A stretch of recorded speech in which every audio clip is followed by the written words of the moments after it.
Hi there and welcome back. Now, I was asked a few months ago by a friend of mine, a friend incidentally that knows nothing about music direction, knows nothing about musical theatre. He said to me, what kind of person then do you need to be a music director? Wow, what a question. And that kind of got me thinking. And after a while, I felt that there are two qualities required. Count them. Two qualities required. Of course, there are many more skills required, but if you don't have either of these two main qualities, then perhaps this role is not for you. Think back, if you would, to when you were at school, and more specifically, your teachers. Some of your teachers you regarded as a bit old-fashioned, a bit boring. You struggled to concentrate in their lessons. And then there were other teachers you had much more of a connection with. You enjoyed and, dare I say it, even looked forward to their lessons. You felt a connection with the teacher. You felt as though he or she really was on your level. It didn't matter whether there were younger teachers or older teachers, the way they made you feel part of the lesson, the way they encouraged and inspired you and you were actually interested in what they were saying. It's that you remember to this day. Yeah? Ask anyone in the teaching profession today why they decided that history or maths or music became their chosen subject. They would say that they always had a passion for that subject. They were always interested in the subject and wanted to share that passion with others. Passion, therefore, is what I would say is quality number one. If you don't believe in your subject, if you don't care about it and don't want to do the very best in it, you'll become one of those teachers that you once felt was somewhat boring, lacking enthusiasm, and ultimately not a very inspired leader. In fact, I would go as far as to say that anyone can teach if they have a passion for their subject.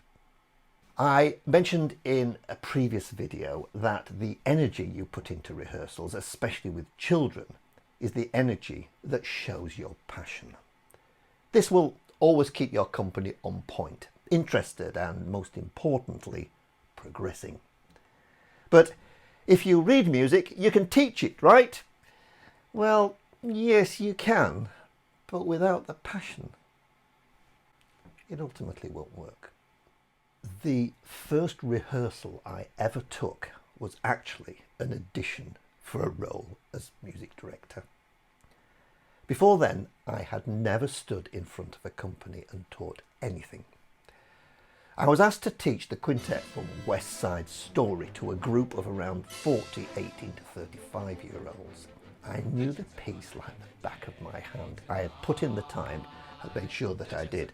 I knew every note, every rest, every entry, every phrase. I knew the energy that the Jets needed to deliver, and I demonstrated that energy in how I taught the piece. If you read music and think you could earn a little more money by becoming a music director of your local group but don't have the passion for the subject, that lack of passion will soon become apparent. You're in the wrong role, and it will soon become very obvious to all around you.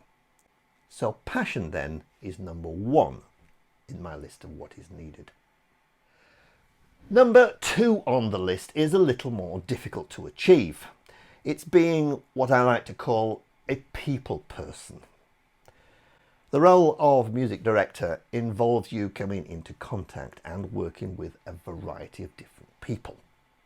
Not only those in the rehearsal room, the company themselves, fellow members of the artistic team, but also the stage crew, sound and lighting teams, etc. In addition to the skill to deliver the teaching, you need to possess good people skills. Being involved in the arts, you will undoubtedly become involved in spirited conversations surrounding maybe artistic visions. How you handle such times and how you make your views heard will need to incorporate a level of diplomacy on all manner of subjects. As with any managerial job, which is exactly what managing music within a production is, it will involve a large percentage of time dealing with people. There will be times when you need to make a change to the score that may go against your musical instincts. As much as you need to make your voice heard, any such decisions should always be for the good of the production as a whole. Leave your musician's ego and ideals at home. Always have, incidentally, such conversations behind closed doors, and don't be seen having any heated conversations with your production team in front of the company. It's sometimes said that those that work and play in the arts, singers, dancers, actors, etc., are likely to be more sensitive individuals than those that work, say, in a local office or factory. Well, yes, I can kind of understand that. The last thing you need, however, is having your company upset by how you deliver a message.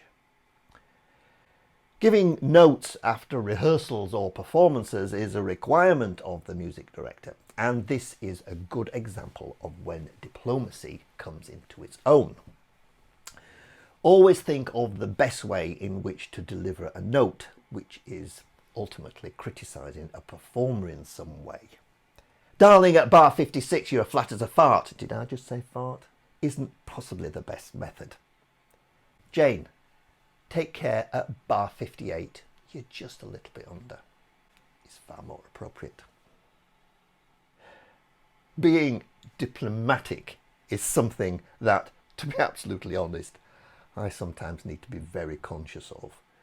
It doesn't come natural to some people, and I include myself in this. There are times, however, when a direct approach may be useful, but only as an absolute last resort.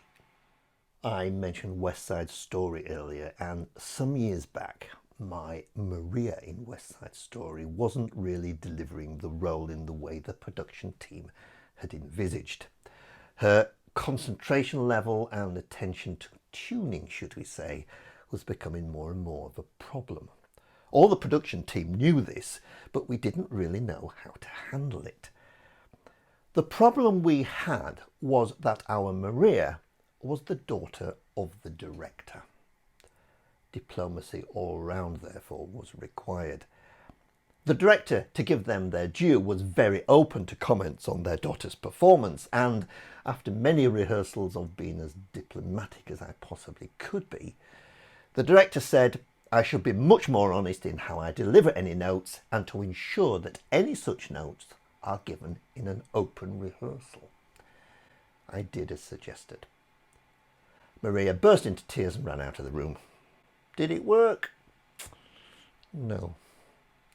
The question posed, therefore, is would she have got the role if her parent was not the director? Maybe not. So you see, there are a whole host of diplomatic skills needed to navigate the role of music director. Many will come with experience.